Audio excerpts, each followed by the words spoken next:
Amy Mihaljevic is 10 years old when she visits a nearby shopping center to buy a gift for her mother with a friend. But this seemingly harmless plan turns out to be a deadly trap. Her companion's intentions are deceptive, and little Amy disappears without a trace. The hunt for the unknown turns into a race against time. Will the police manage to rescue the 10-year-old in time, or will she disappear forever?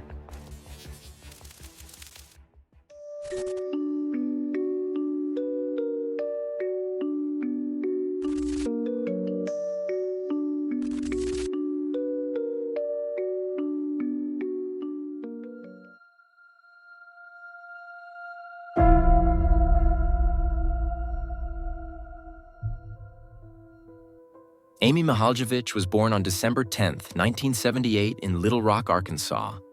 Her parents, Margaret McNulty and Mark Mihaljevic, met in high school.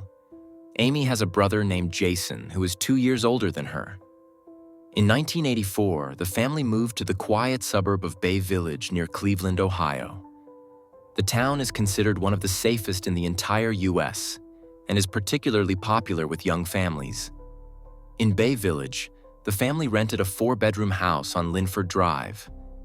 At that time, crimes such as kidnapping, murder, or similar were completely unknown in the area. And the police are appreciated for their good work.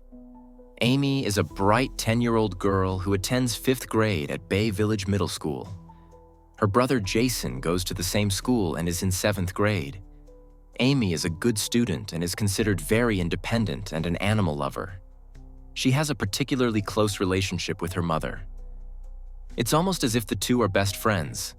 Since Margaret often comes home late, Amy and Jason often spend some time alone after school.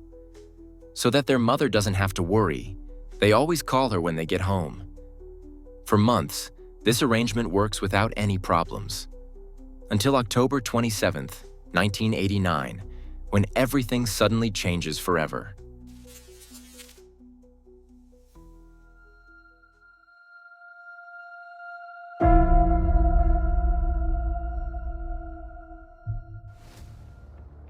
It is October 27th, 1989. Amy sets off for school on her bike that morning. She's wearing green pants and a pale green shirt with lavender trim. She also has turquoise earrings in the shape of horse heads. She tells her mother that she would like to audition for the school choir later that day. In the morning, police officer Mark Spetzel gives a talk at the school. He talks about the dangers of strangers and how you should never go with strangers under any circumstances. Classes end at 2:10 p.m. for the 5th graders that day.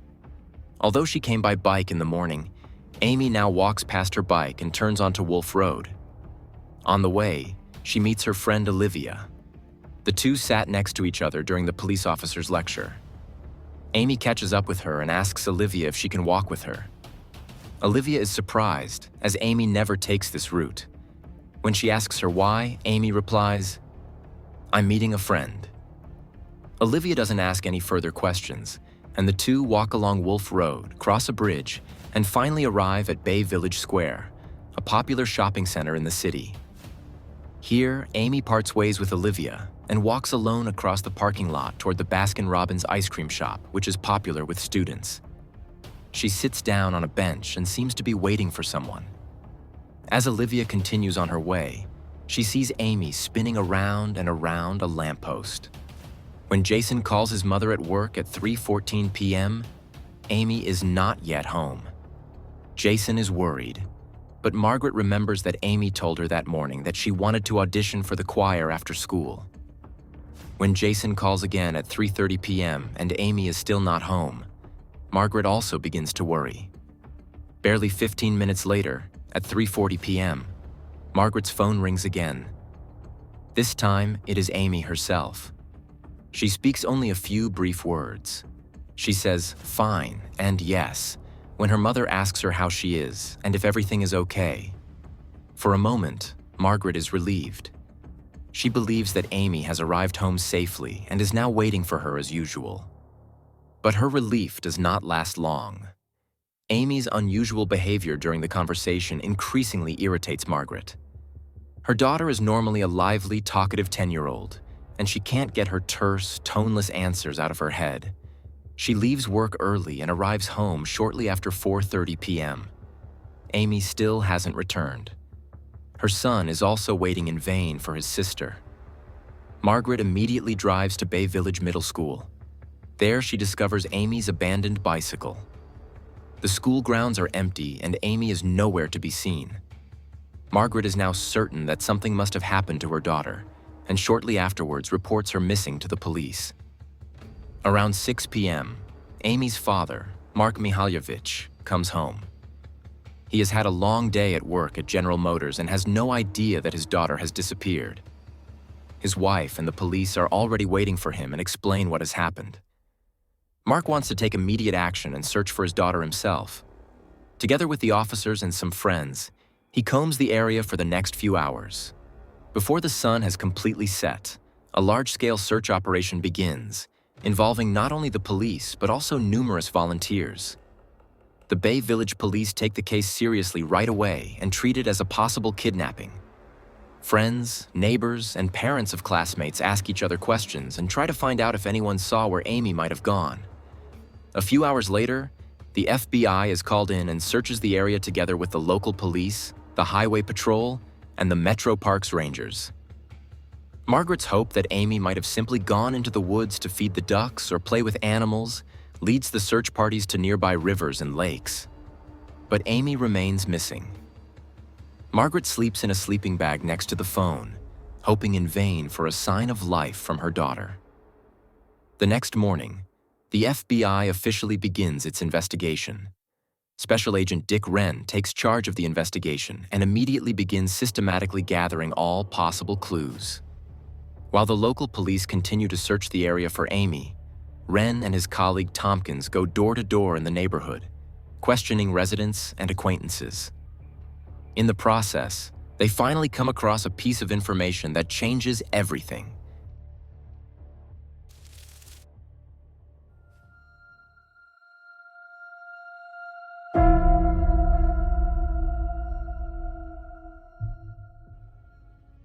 A close friend of Amy's tells investigators that Amy received several calls from a man in the days leading up to her disappearance. He claimed to be a colleague of her mother's and said he wanted to surprise her with a gift because her mother had been promoted. However, since he didn't know exactly what her mother liked, he hoped that Amy could help him find the perfect gift. Because it was supposed to be a surprise, he asked Amy to keep the meeting a secret and said that she was surely good at keeping secrets. As a small reward, he promised her a gift of her own if she helped him. The two arranged to meet at Bay Village Square. Amy's mother later says, "I always told my children how to behave, that they shouldn't talk to strangers. If a stranger asks for directions from a car, they should never go to the car.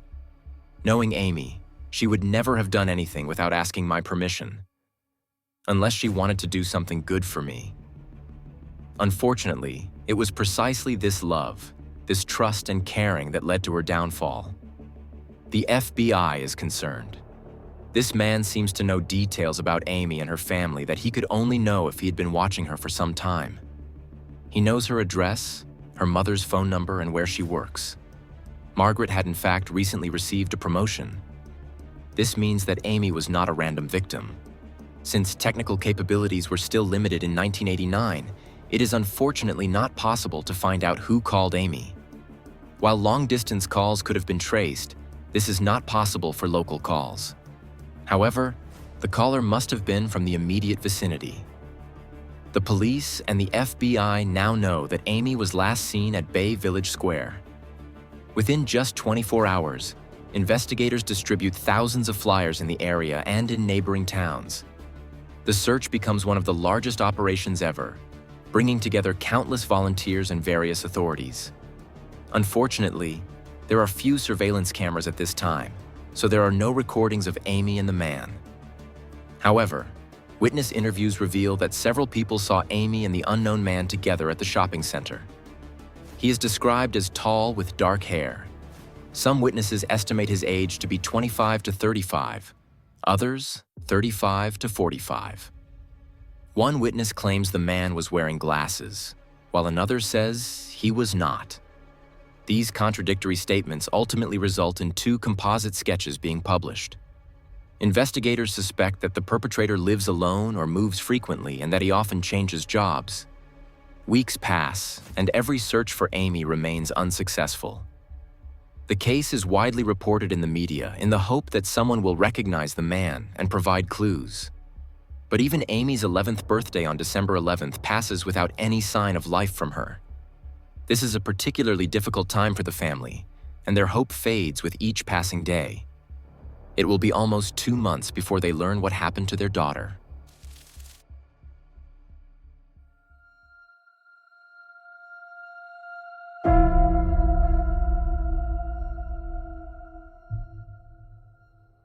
On February 8, 1990, 106 days after Amy's disappearance, the uncertainty comes to a terrible end. A woman jogging near County Road 1181 in Ashland County discovers Amy's body. Amy is lying face down in some bushes. The Ashland County Sheriffs and the FBI are notified, and shortly thereafter, the site is cordoned off. It is quickly determined that it is indeed Amy. She's still wearing the clothes she had on the day she disappeared. It also quickly becomes clear that she probably died shortly after her disappearance. The coroner's autopsy confirms that Amy had eaten at least one meal before her death. Her body has been brutally mutilated. Some items that Amy had with her are missing: an earring, her boots, her backpack, and a notebook. Investigators suspect that the perpetrator may have kept these items as trophies. About 300 meters away from Amy's body, the police find a dark green curtain and a light-colored blanket. These items could have been used to wrap Amy's body or transport it. Golden fibers are also found on Amy's clothing, which come from the carpets of certain General Motors car models. Even though no one saw Amy get into a car, investigators now believe that the perpetrator must have transported her in one. Another clue found near the body is a piece of tape with 3 hairs stuck to it that do not belong to Amy or anyone in her family. Unfortunately, the technology at the time is not advanced enough to create DNA profiles without hair roots, so these hairs are of little help to investigators. Although it cannot be said with certainty whether Amy's body was abused, the police soon begin a targeted search for a possible sex offender. In their profile of the perpetrator, investigators describe him as someone who appears well-groomed at first glance but lives in social isolation. He does not belong to the mainstream. He is not a normal citizen. The perpetrator is described as someone who finds it difficult to make friends, especially with women, and who is often perceived as strange or difficult by acquaintances. According to the police, it is unlikely that he is in a stable relationship, possibly even still living with his parents. And the perpetrator probably underwent a major change in his life shortly before the crime. This change may have been visible in his behavior, appearance, or personality.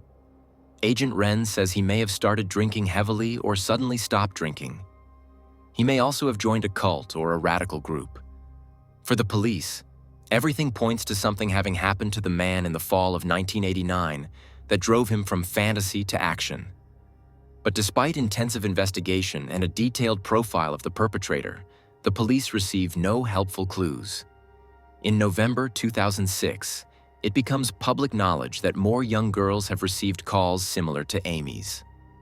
At least 3 girls, all from North Olmsted, a nearby suburb, report that they received a call from a man shortly before Amy's abduction. As with Amy, he pretends to be an acquaintance of the parents and invites them on a shopping trip to buy a gift. It is striking that none of the families had their phone numbers listed anywhere, but the caller still knew them. This makes it clear that Amy was not the only target.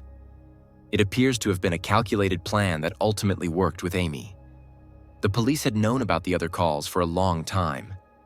But in 2005, a retired FBI agent contacted the other girls again to find out if they could remember visiting the Lake Erie Nature and Science Center, a future center that Amy also visited often. At that time, there was a visitor's book in the entrance area in which many of the children wrote their names and addresses.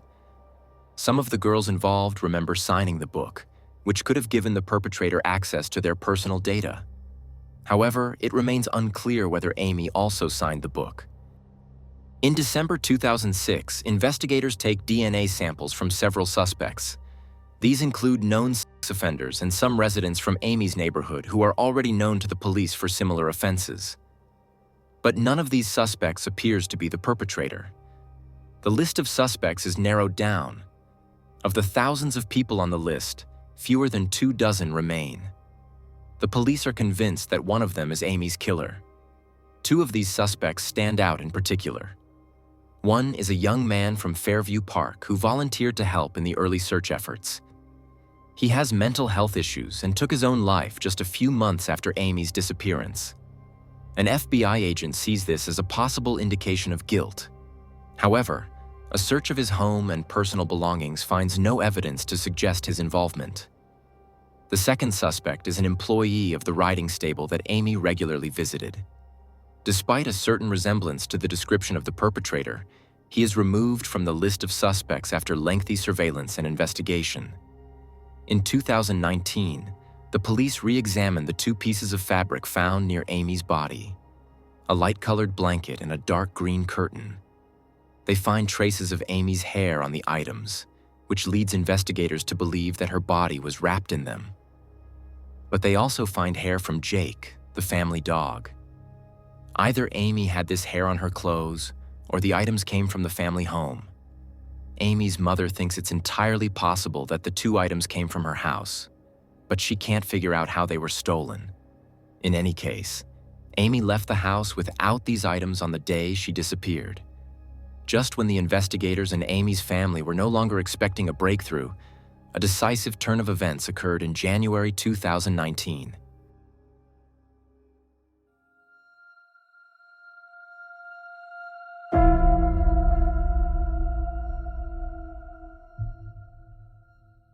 In January 2019, the police receive a tip. A woman calls and expresses her suspicion that her ex-boyfriend Dean Runkle could be Amy's killer. Dean, who was working as a volunteer at the Lake Erie Nature and Science Center at the time of Amy's disappearance, fits the profile in many ways. He is from New London, a small town near where Amy's body was found, and is very familiar with the area. Through his job at the Nature Center, he would have had access to the book with the addresses. Dean Runkle also has a striking past. He was born on a farm and grew up in a farmhouse that burned down in 1950, the same year his twin sister died. He later studied education with a focus on biology and began working as a teacher at Sailor Way Middle School in Vermilion in 1967. From the beginning, he was described as an eccentric teacher who maintained close contact with his students. He had set up his own school zoo in his classroom. By 1982, he had collected a 3-meter-long boa constrictor, a prairie dog named Susie, a tank of piranhas, a ferret, and countless hamsters and gerbils. He called some of his students his assistants, and they were allowed to stay with him after school and on weekends to help clean the cages and feed the animals. He himself later said, "When I came to the school, there was this wall. Students on one side, teachers on the other. I managed to tear down that wall. That's how I really got to know the children, and they got to know me, and we understood each other that way." But he was also known for filming and photographing his students, and then developing the photos himself. Although he was an inspiring figure to many of his students, some of them also remembered disturbing moments. One former student reports that he often had an intense gaze in class and that she felt watched as soon as he entered the room. "He stared at me. It was more than just creepy. It felt like an animal noticing you entering a room. He had a few girls he was particularly close to, like the girl sitting in front of me. I watched as he put his left hand on her back and leaned down to whisper in her ear. The way he treated some of the girls seems inappropriate to me now." Others report that he was particularly intrusive toward girls and made sexual jokes about the students' appearance and clothing. One student says, "He's one of those men who makes you feel uncomfortable when you're alone with him." He made comments about the girls' clothes. I remember him saying to a girl who was wearing a skirt that was much too short, "That's not appropriate, but I'm glad you wore it in my class." Another student reports that he once said that he had frozen a cat in liquid nitrogen and then smashed its body. He also reports that he was beaten as a child, and when a student later became pregnant, he is said to have said that he wished he were the father of the child. When one of his students is sitting in his car with him, Dean makes strange insinuations and talks about how the dashboard of his car looks like breasts. In the late 1980s, Dean Runkle unexpectedly resigns from his position and moves back in with his parents. He tells his colleagues that he has to leave for health reasons. He tells the administration and students various stories, ranging from bad food during a safari in Africa to a blood disease he contracted when he cut his hand on coral. He later takes a job at a pet store where he breeds mice and gives some of them to nature centers, presumably also to the Lake Erie Nature and Science Center.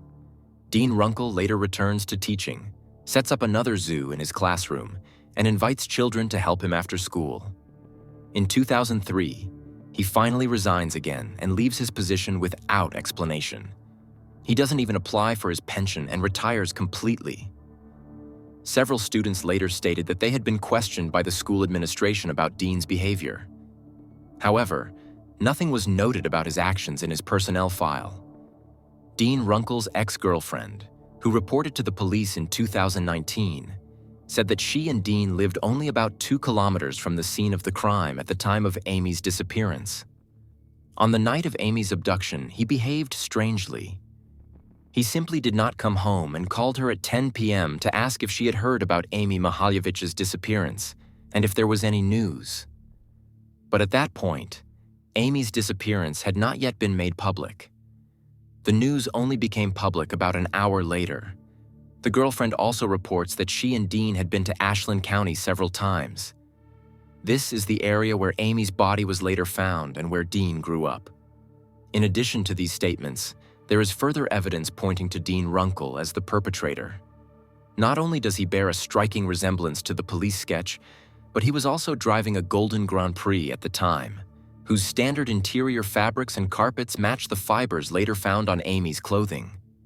This is consistent with several witnesses reporting that a gold car was parked in front of the shopping center when Amy met with the unknown man. One witness even reported seeing Amy get into the car. When shown a photo of Dean Runkle later, he is convinced that this is the man he saw with Amy that day. On the day Amy's body is discovered, the FBI has an agent positioned at a nearby intersection to note the license plate numbers of all passing cars. It was assumed that the perpetrator might return to the scene to observe the investigation from a distance. And indeed, Dean Runkle's license plate number was found in the records. In 1991, he sold his Golden Grand Prix, and the car was later destroyed at a junkyard, so unfortunately it can never be tested for Amy's DNA. In November 2019, a few days after the 30th anniversary of Amy's abduction, Dean Runkle voluntarily went to the police and was questioned extensively. The detective in charge later said that Dean had made some very suspicious statements. Dean stated that 1989 and 1990 had been a dark time for him and claimed to have met Amy's mother Margaret once in a bar. When asked if he had called Amy before her abduction, he said that he might have, but that if so, he could have dialed the wrong number.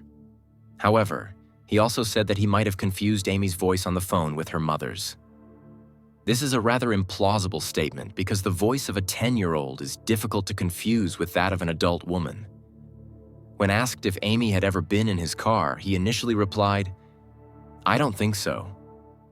And when the officer asked the question again, he said, "Okay, but I don't know exactly what the situation would have been." When asked whether his DNA could be on the curtain or other items found at the crime scene, he says that it is entirely possible, but that someone must have planted it there. Dean willingly provides a DNA sample and takes a lie detector test, which he fails. He is then allowed to leave and is told to return to the station the next day to sign papers allowing the officers to search his storage room. When he fails to show up, the police obtain a search warrant, search his storage room, and seize several suspicious items. No further details about what these items were are known. However, the investigation yields nothing usable, and no other evidence can be found to implicate Dean as the perpetrator. Because his car, the most important piece of evidence, has been destroyed, he cannot be charged in Amy's case.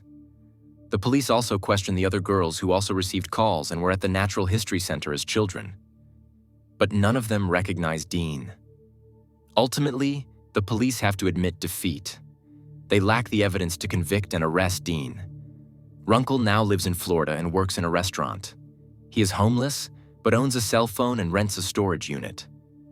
Even today, more than 30 years after Amy's disappearance, the police are still following up on every lead. More than 20,000 interviews have been conducted, and Amy's case is considered one of the largest search operations in Ohio since the disappearance of Beverly Potts in 1951. Each year, the Bay Village Police Department and the FBI receive about 75 to 100 tips related to Amy's case, which investigators continue to thoroughly examine.